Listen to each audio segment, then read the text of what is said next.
Welcome to Real Talk, Real Estate Discussions with Andrew Kirsh. In each episode, Andrew interviews industry leaders. We'll hear their real-time opinions on today's market, their background, and unique career highlights, and guidance for newcomers to the industry. You can find this show at www.sklarkirsh.com and on YouTube, LinkedIn, Apple Podcasts, Spotify, Google Podcasts, and more. Now here's the host of Real Talk, Andrew Kirsh.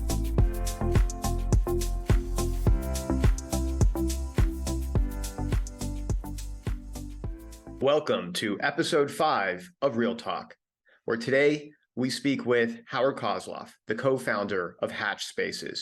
Hatch is an LA-based company, which is one of the pioneers in the life science space. Howard shares his fascinating background as an urban planner, and through that lens, saw an opportunity to convert old warehouses and obsolete real estate in urban areas and turn them into thriving hubs of entrepreneurism within the life science industry, creating a brand new asset class within real estate, which has now become an accepted real estate asset class by global real estate private equity funds. Let's go to my conversation with Howard. Hello there. Welcome to Real Talk. And today's my honor to have good friend of mine, client, Howard Kozloff, co-founder of HATCHspaces. Howard, thanks so much for coming on to the show. Yeah, of course. Real happy to be here. So where does this podcast find you today? Today I'm working from home. Kids are at school. I opted out of the commute. Well, you're a wise man. So, you being the co-founder of HATCHspaces, and you're in what we call life sciences. Why don't you just tell our audience what the life science asset class with respect to real estate is all about? And then I want to get more into your background and how you got into real estate in the first place. Yeah, I think life science for us is about really specialized spaces that need they need to be purpose built. So they're not office buildings that can accommodate any sort of business. They're not warehouses that are primarily used for storage and distribution. They're sort of a cross because they need a lot of space. They need high ceilings for infrastructure and such, but they're really meant to be highly technical, highly specialized spaces that historically look like office buildings and in some cases warehouse buildings from the outside, but inside they're quite complicated and as I keep saying, purpose built, meaning there's specific infrastructure in them to accommodate the science uses. So when did life science become an asset class? I mean, I've been doing this for almost 25 years now. And obviously you've got your traditional asset classes of multifamily and office and retail and industrial and hospitality. And I didn't hear the phrase life science, and sometimes maybe I guess biotech, until I want to say 5 years ago, maybe. And certainly in the last few years, it just became this buzzword that you would hear on a daily basis. Yeah, I think, and I don't have a concrete answer for that. I can't pinpoint a specific moment in time, but I think for a long time, the users that needed it, they were either build to suits, in which case you weren't really hearing about them in the same way on the market, or the companies were squeezing into whatever spaces they could make work for themselves. My guess here would be that sometime, call it 2008, 2009, in the downturn back then, there was a change in how life science companies functioned. And the big pharmaceutical companies, for example, in effect started outsourcing their R&D. At the time, at least, it took about 10 years and $1 billion to get a new drug through approvals, for example. And they used to do all of that in-house. Now it's more about the venture capital community funding the smaller companies. And after they reach certain milestones, they sometimes or often are acquired, assuming the milestones are successful, acquired by the larger companies. And I think at the time that happened, there became more of a need for those smaller purpose-built spaces for the companies that were then being funded by the VCs. So I don't think it became an accepted asset class then. We started in about 2016, and it was real difficult to convince lenders, investors, anyone that we were trying to convince to take a ride with us that it was a viable asset class. And I think COVID really changed that. So during COVID, we're not the only ones who say this, but you can't do these businesses. You can't do life science from your basement or your apartment or your garage. So I think that's when there started to be a lot more attention paid to the sector. And money going from office into life science, where we all spent the greater part of a year and a half to 2 years in our homes. Right. You still in your home. That's right. As opposed to a life science asset class, which forces people to go somewhere to conduct their business or their research.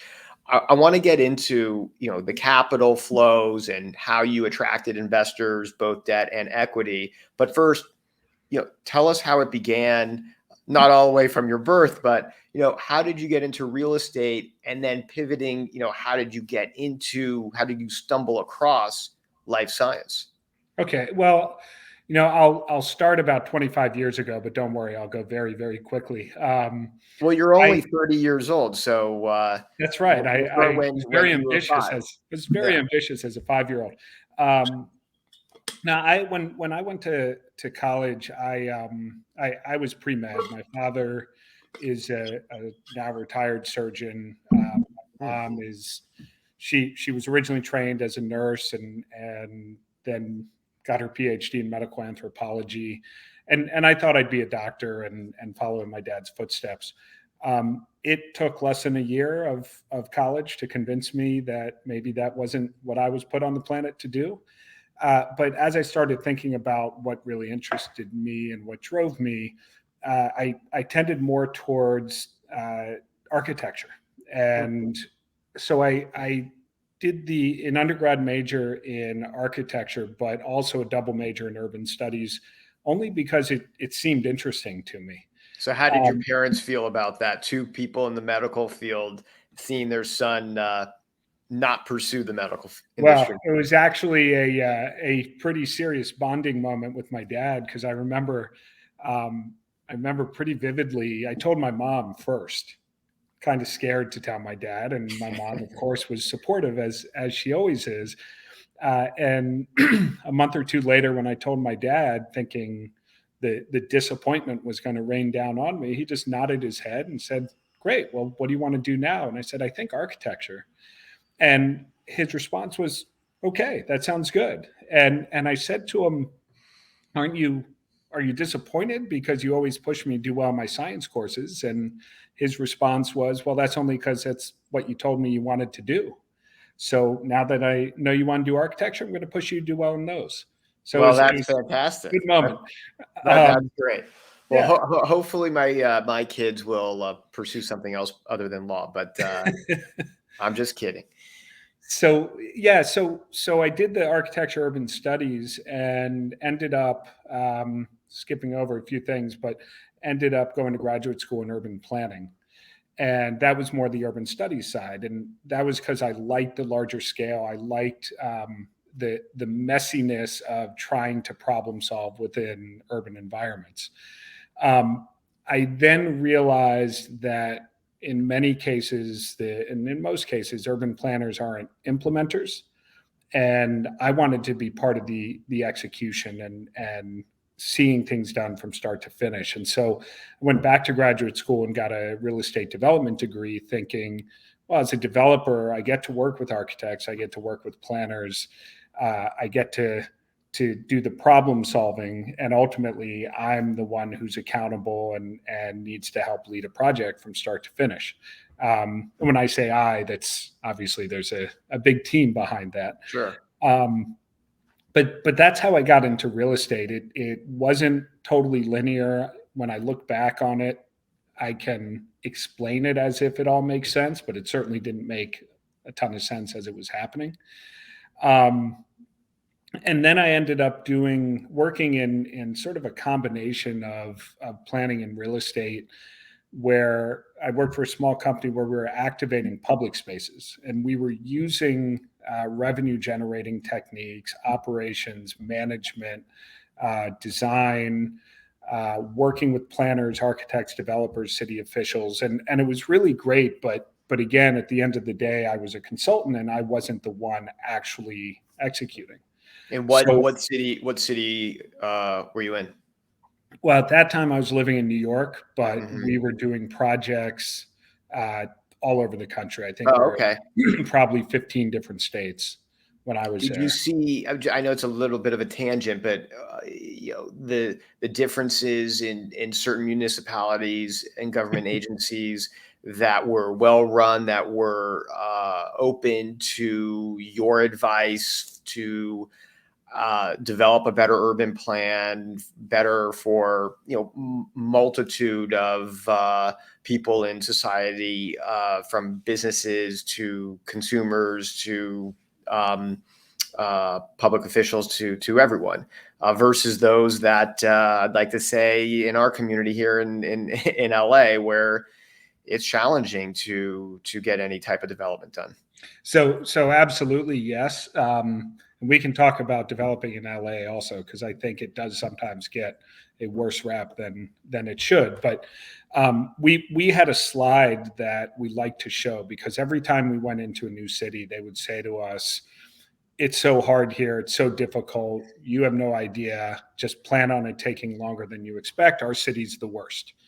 And so we had a slide of They would every admit it. They do. they would admit it. But we had a slide of every city in the country that told us we're the worst, and there were about 35 different cities on there. So when you're enmeshed in it, and that's your day to day, it feels a lot worse than it is, I think.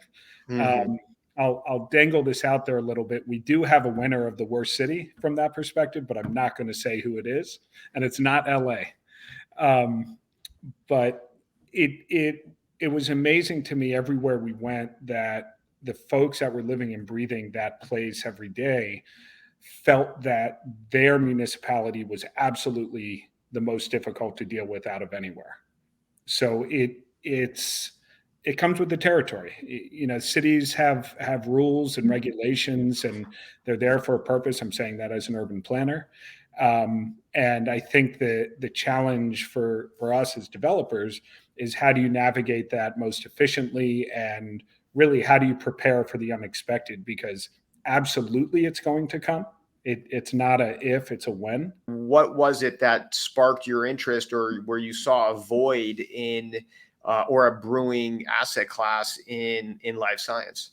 I had launched on my own at that point and got into a couple of deals that were more following that site specific rather than product specific, and the idea was to find the neighborhoods that had already started to transition, follow a concept that I termed entrepreneurial planning, and say, what is the community already asking for, and what is my advantage in bringing that to the community? And the reason for that was, if the community is already asking for it, then that's going to make the path through approvals and entitlements easier. Not easy necessarily, but easier. Um, and what I could bring is, because it was still a transitioning neighborhood, the financing wasn't always readily available because there weren't necessarily comps to do it. So that included a project in West Adams early on, where a partner and I actually assembled a site and sold it to an affordable housing developer. So we started with 4,000 square feet. We ended with 40,000 feet, and I think they ended up building, I think, 88 affordable units, something like that. Um, I did a project down in San Diego, in a neighborhood called Golden Hill, which had been upzoned to allow for more density. with the idea being that more density should mean lower housing prices.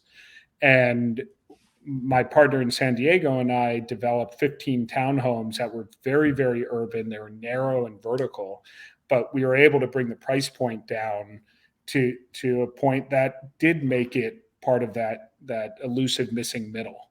And again, because we were doing what the community had already indicated they wanted, then it made that pathway through approvals and entitlements easier. Following that same logic, my partner and I went into a neighborhood called El Sereno in East LA, and we bought a rundown, dilapidated warehouse, and we weren't sure what we were going to do with it. So we liked the basis. How did you even come across this? Like how is it brokers are sending you XYZ types of deals, or? So it's not really coming from brokers. My partner very good at scouting out neighborhoods and locations. My kids are now older; they won't do this with me anymore. But I had a strategy of spending time with them where we wake up on a Saturday and I'd say, "What do you feel like eating?" And they would say, "Well, I want a breakfast burrito." I'd say, "Let's go find the best breakfast burrito in LA," and we do. I love that. And we'd go. We have a pretty good success rate, by the way. But the reason we looked at El Sereno was because it was kind of bookended, and these are pretty far out bookends. But Pasadena and downtown, and specifically the Arts District, were booming. This was in 2016, and so we were looking at the neighborhoods between those bookends, and we liked the basis at which we were able to put this building under contract, and thought, well, at this basis, we can sort of figure it out. So again, not product specific, but site driven. And when we closed on it, it was a 1-year sale leaseback with the owner. And again, following that entrepreneurial planning method, we just started talking to people. We knew we had a year. How did you capitalize the acquisition? We got lucky is how we capitalized it. There's a investor group that was looking for a 1031 exchange, and it matched up almost dollar for dollar. They had done really well on the previous investment, so in many ways they were playing with house money. Yeah. And they took the risk. It wasn't a huge number, but it was certainly more than my partner and I could have come up with on our own. And no debt, just pure equity. We had a private lender out of New York, okay, who the rates were high, but he was really, really easy to work with. We've gone back to him a number of times since with the premise or theory that we're paying a little bit more, but he is so easy to work with. Yeah. And just it makes it worth it. On one of our deals, we went to a different private lender because most of our stuff that we do is speculative. And we went with them because they had a lower rate, and we paid for it. It was not a good experience. And in fact, we eventually ended up refinancing out from them with that same lender that got us started. Yeah, most people refinance for a lower rate, and you may have refinanced and got a higher rate, but just ease of transaction, documentation. He is. We feel like he's a true partner. Yeah, and you pay a little bit more for that, but you learned the hard way. It was worth it. So what ended up happening, or what was the vision of this warehouse in El Sereno? So initially the vision, again, low basis, it had great bones. It had these beautiful wood barrel vaulted ceilings. The structure was really striking, but it was— How many square feet, just to give the audience a sense? 20,000. Okay.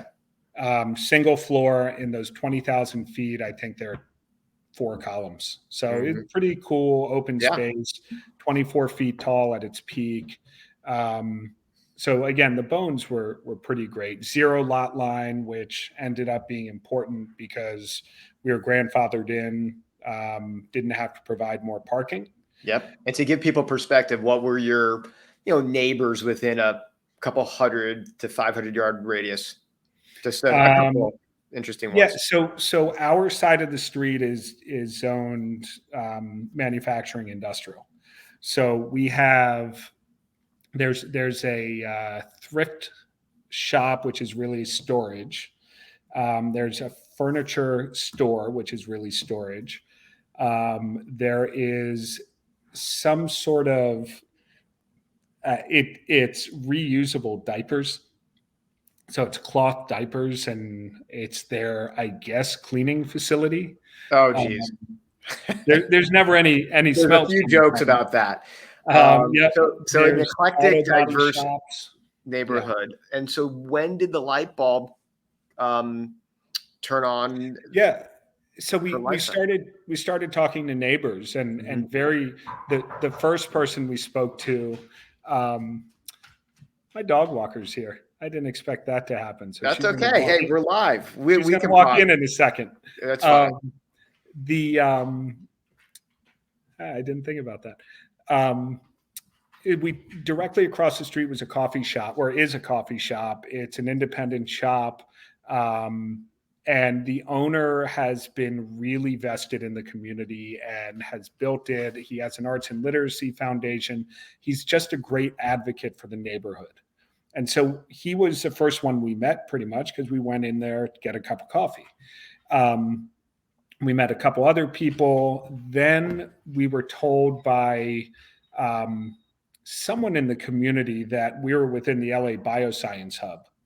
Had no idea what that was. And it was really a joint city-county effort to preserve industrial land use, specifically around these types of uses. The idea, again, being industrial land is really where the bulk of well-paying blue-collar jobs come from. So how do you keep it there? So the idea that we could think about other manufacturing uses that would fit in there was something that started to move around in our heads. The next part of that, again, Bioscience Hub, what's that? We started talking to anyone and everyone in the science industry that would talk to us. Fast forward through that, and again, this is a 6, 7, 8 month process. Fast forward through that, but during this time, the seller's leasing it back, so you have rent coming in. We have rent coming in. Mm-hmm. So what we learned, our big conclusion from that was one, there is a whole lot of demand for lab spaces for companies coming out of academic and incubator environments, but there is literally zero supply. And on top of that, the local community had made a whole lot of efforts to try to bolster their STEM education in the public schools, from elementary through middle school, high school, and into Cal State LA, which, you know, their claim to fame is they move more students out of the bottom quintile socioeconomically into the top quintile. They're the top in the country in doing that.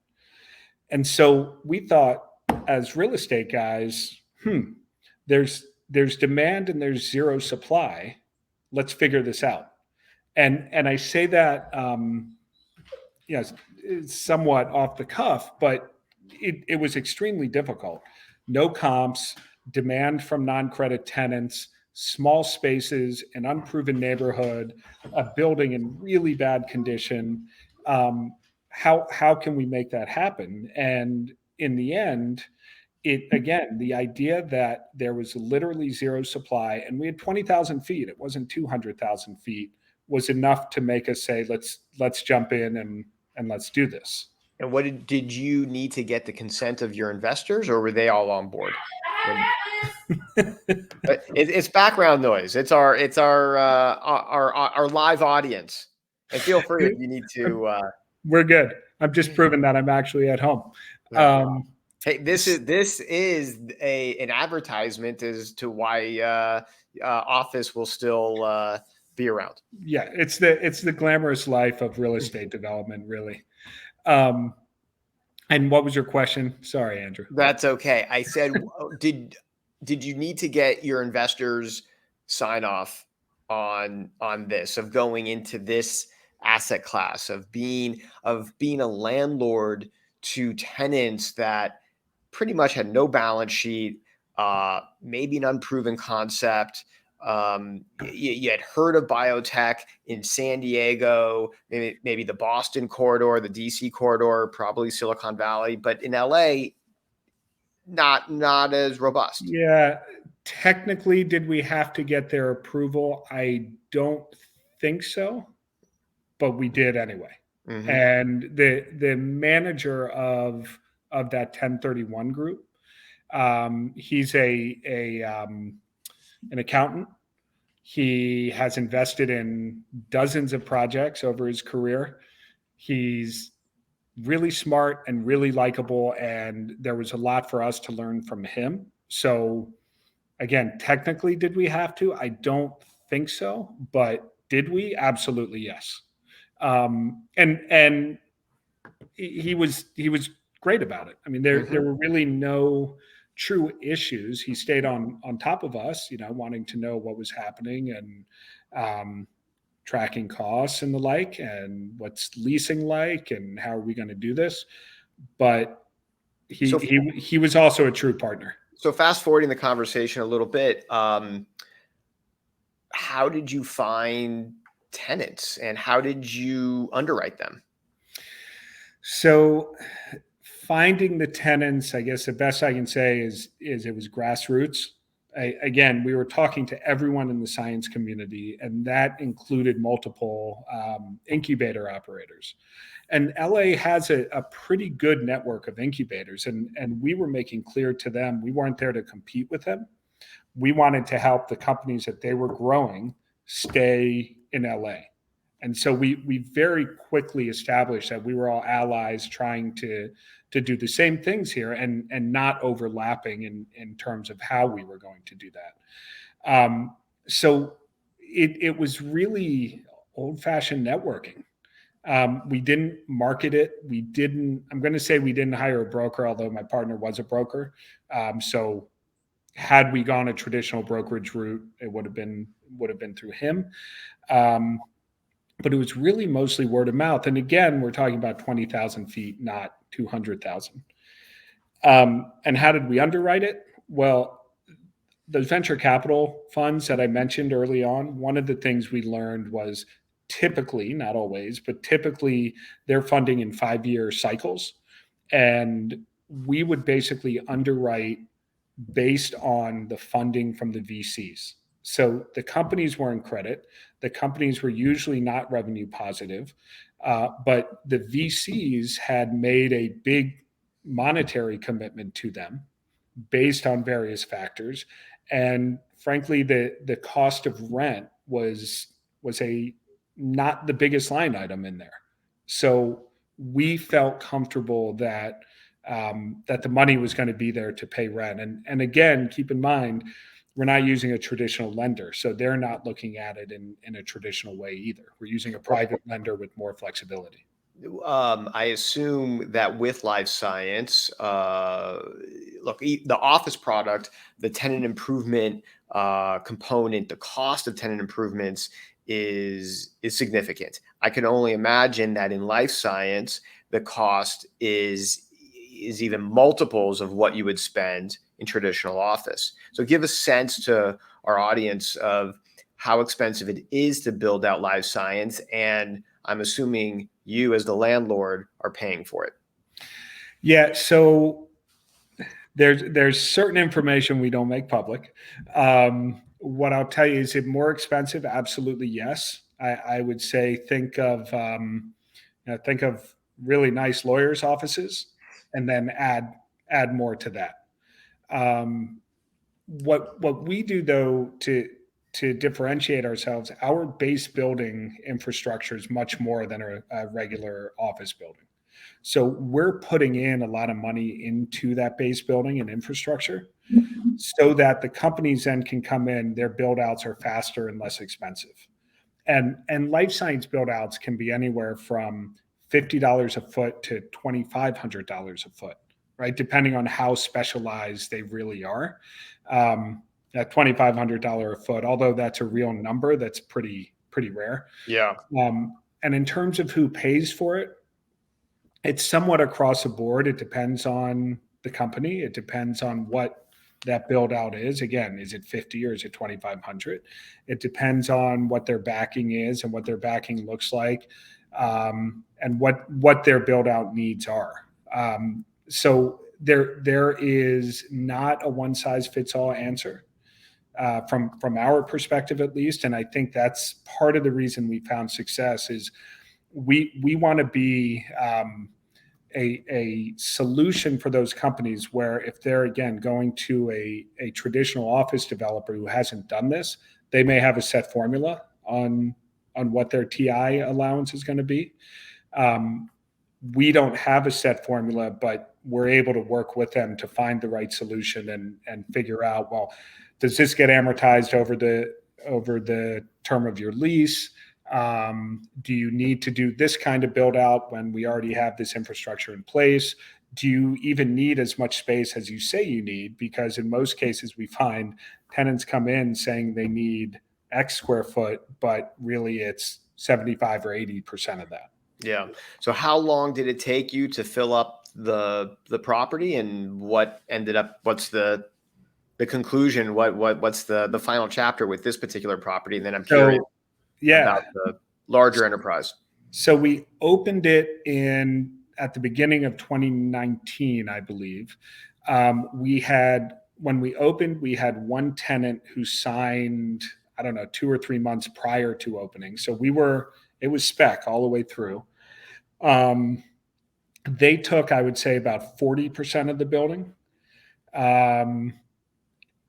Maybe 6 months later, another tenant came in and took 50% of the building, excuse me. And then a couple months after that, the remaining 10% got filled up. So I would call it maybe 9 months all in to get it leased up. But again, we were the only show in town. There was literally nowhere else to go. Well, and I remember the LA Business Journal did a profile on the property and you guys, and I mean, it was, I mean, to call it revolutionary maybe is a little much, but it was new, it was unique, it was vibrant, it was hip, it was exactly what the community needed. I mean, we had in this area in the Arts District, a lot of restaurants and hip coffee places and maybe some clothing stores, but this produced jobs, a lot of jobs. And along those lines, when we bought it, there were 2 full-time employees in 20,000 feet. I think we now have something like 50 or 60 employees in that same footprint. But we joke that if you add enough hyphenated words, you can be the first at anything. But we were the first purpose-built multi-tenant privately financed life science building in the entire region, to our knowledge. I mean, we looked pretty exhaustively for comps when we were trying to underwrite this thing and found nothing. So yeah, it was new, and LA as a viable spec life science market was new. If you're a life science company, you were moving to Boston, San Francisco, or San Diego, and especially from LA when San Diego is pretty close, and no one's going to question if you say, yeah, I have a life science company, I'm going to San Diego. So that was, I think, helpful. There were a whole lot of other efforts happening at the same time through various industry organizations, Biocom among them, certainly the incubators who were trying to grow and keep companies, the universities. But there was this real notion of, well, wait a minute, if we have the space, they can stay. So when was the point? Because obviously you had a great success and you still own this building, and I assume you refinanced out the guy in New York. Yes. Yeah. Okay.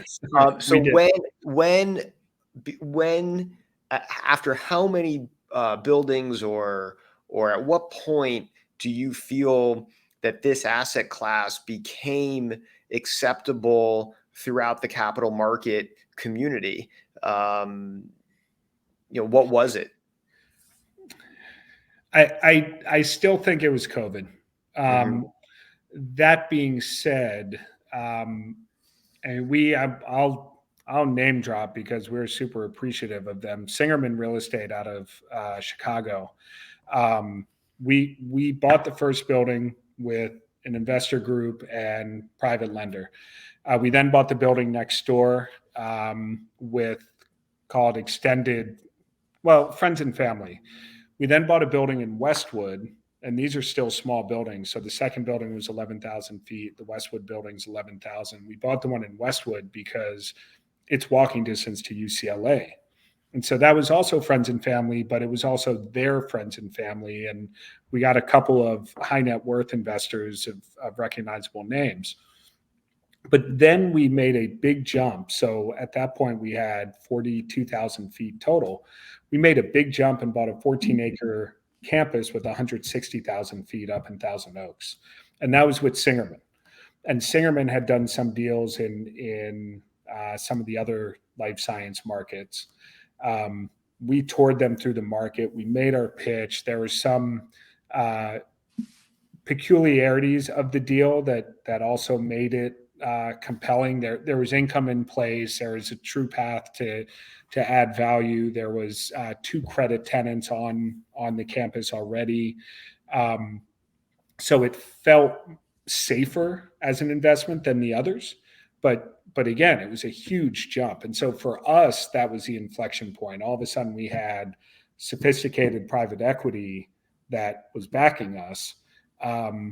But still it was COVID, I think, when we started seeing, I was going to say when we saw the floodgates open. I don't think the floodgates are quite open yet, but we saw a lot more investor interest. We saw a lot of name brand private equity shops, if you will, starting to shop around. And all of a sudden there was more competition for what we were doing. Well, if it's a good round trip with Singerman, then you can thank me. But if it's a bad round trip, then don't thank me. It has been, that's true. It has been nothing but positive. No, I know Seth well, and it's so great to see you guys and them have a great relationship. And I know we only have a couple minutes left.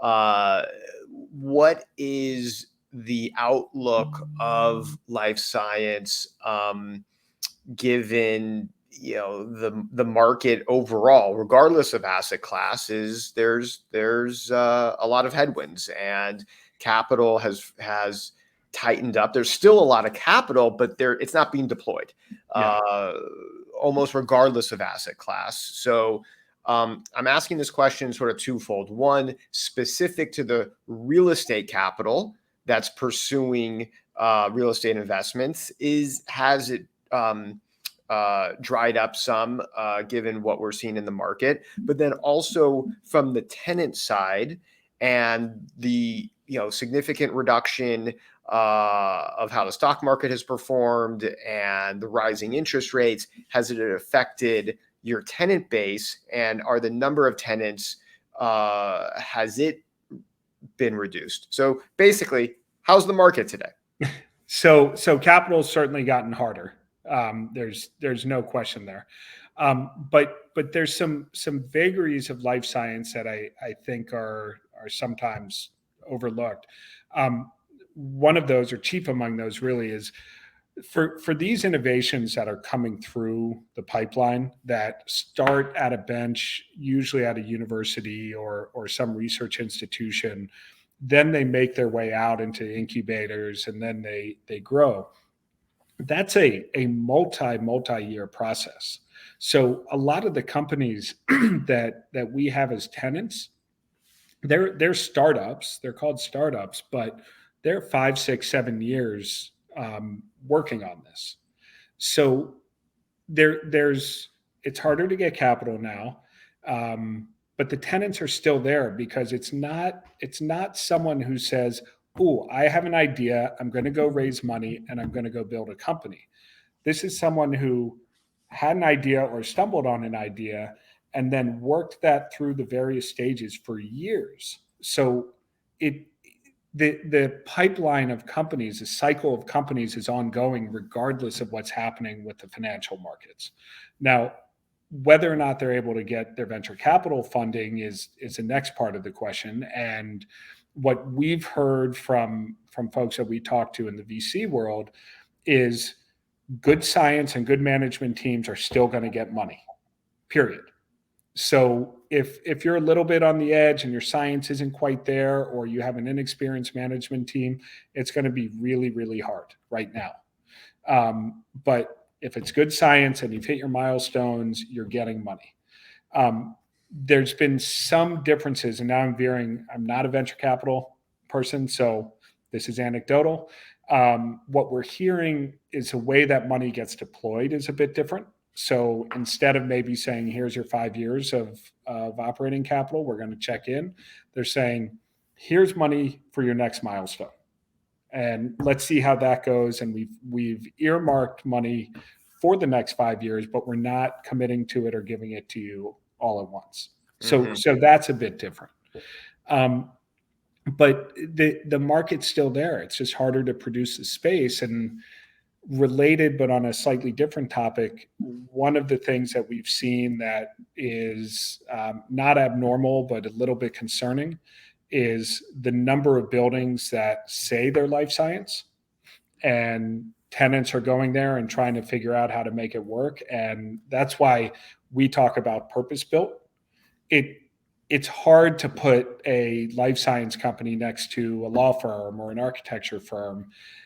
The base building infrastructure is not going to be there, and to be able to retrofit it and squeeze it in there is going to be exceedingly difficult and very expensive and very time consuming. So there's some concern that tenants are starting down the road of getting into space that they can't actually use. Yeah. But credit to the brokerage industry that has very quickly gotten up to speed, and the times when the science companies are using brokers, which they don't always, the brokerage community has gotten a lot better and a lot smarter at making sure they're giving good advice to tenants relative to buildings.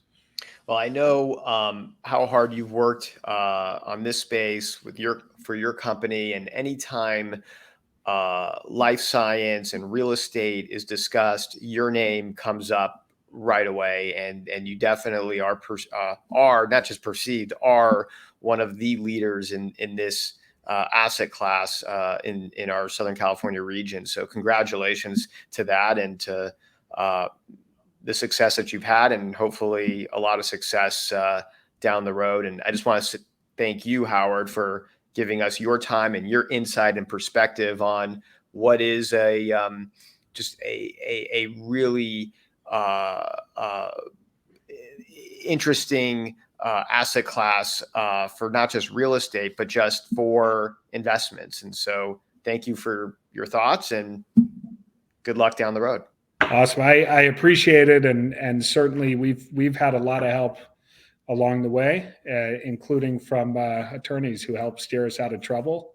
And I appreciate you for all you've done to help us along the way as well. Well, thank you. And well, that's another edition of Real Talk, and we'll catch up with you soon, Howard. So thank you. All right. Great. Thanks, Andrew. All right. You've been listening to Real Talk, Real Estate Discussions with Andrew Kirsh. You can catch prior episodes at www.sklarkirsh.com and on YouTube, LinkedIn, Apple Podcasts, Spotify, Google Podcasts, and more. Thank you for your positive reviews, comments, and sharing this show with others.